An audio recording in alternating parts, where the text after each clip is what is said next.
కూడా పూర్తిగా తిప్పికొట్టినటువంటి పరిస్థితి. ప్రతిగా లాహోర్ సహా పాకిస్తాన్కు చెందినటువంటి దాదాపుగా 9 ఎయిర్ డిఫెన్స్ వ్యవస్థలపై భారత్ ఒక భీకర దాడులైతే చేసింది నిన్న.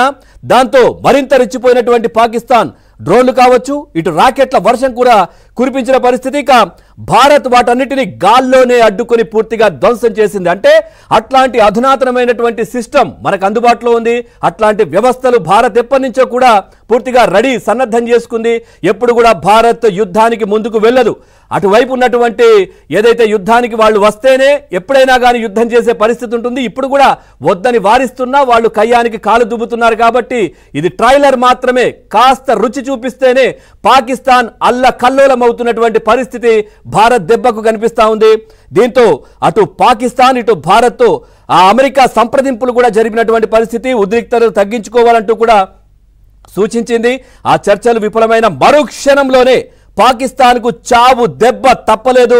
అటు క్వెంటాను బలూచిస్తాన్ లిబరేషన్ ఆర్మీ పూర్తిగా స్వాధీనం చేసుకుంది. ఎప్పటి నుంచో వాళ్ళు వెయిట్ చేస్తూ ఉన్నారు. ఎప్పటి నుంచో వాళ్ళు సపరేట్గా ఉండాలని అనుకుంటున్నారు. ఈ దెబ్బతో భారత్ అక్కడ దాడి చేసిన తర్వాత పూర్తిగా ఏదైతే బలూచిస్తాన్ లిబరేషన్ ఆర్మీ పూర్తిగా దాన్ని స్వాధీనం చేసుకుంది. అక్కడ ఉన్నటువంటి పాకిస్తాన్ ఆర్మీ పలాయనం చిత్తగించింది. అక్కడ నుంచి పారిపోయిన పరిస్థితి నేపథ్యంలో బలూచిస్తాన్ లిబరేషన్ ఆర్మీ దాన్ని కూడా స్వాధీనం చేసుకున్నటువంటి పరిస్థితి నిన్న కనిపించింది.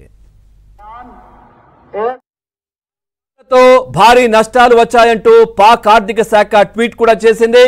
యుద్ధ పరిస్థితులు కావచ్చు, స్టాక్స్ పడిపోవడంతో తీవ్ర ఆర్థిక సంక్షోభంలో ఉన్నామంటూ కూడా పాకిస్తాన్ తెలిపింది. సంక్షోభం నుంచి గట్టెక్కించేందుకు అంతర్జాతీయ భాగస్వాములు సాయం చేయాలంటూ వేడుకుంటున్న పరిస్థితి. అయితే ట్వీట్ వైరల్ గా మారడంతో పాక్ ఆర్థిక శాఖ యూటర్న్ తీసుకుంది.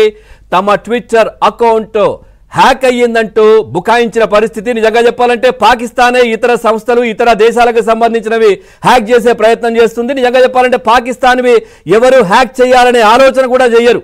ఈ పూర్తిగా అక్కడ ఉన్నటువంటి ప్రజలు కావచ్చు, ఇతర దేశాలు విమర్శల కారణంగానే పూర్తిగా ఈ ట్వీట్ను ఏదో హ్యాక్ అయిందని చెప్పి కళ్ళబొల్లి కబుర్లు చెప్పే ప్రయత్నం అక్కడి ప్రభుత్వం చేస్తోందనే చర్చ కూడా జరుగుతూ ఉంది.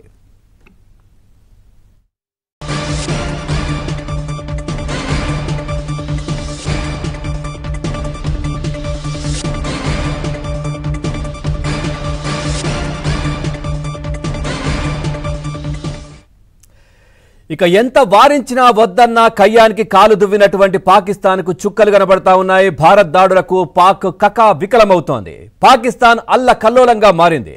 భారత్ దాడుల్లో పొరుగు దేశం తీవ్రంగా నష్టపోయింది. ప్రధాని సహా కీలక నేతలు అజ్ఞాతంలోకి వెళ్లిపోయినటువంటి పరిస్థితి పాకిస్తాన్లో కనిపిస్తా ఉంది. ఇక ప్రజలను సైతం విరాళాలు అడుక్కునే పరిస్థితి పాకిస్తాన్కు దిగజారింది.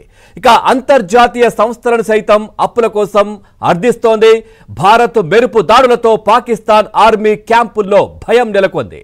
అంతర్జాతీయంగా పాకిస్తాన్కు మద్దతు కరువైంది. ఇటు ప్రపంచ బ్యాంకుకు ట్యాగ్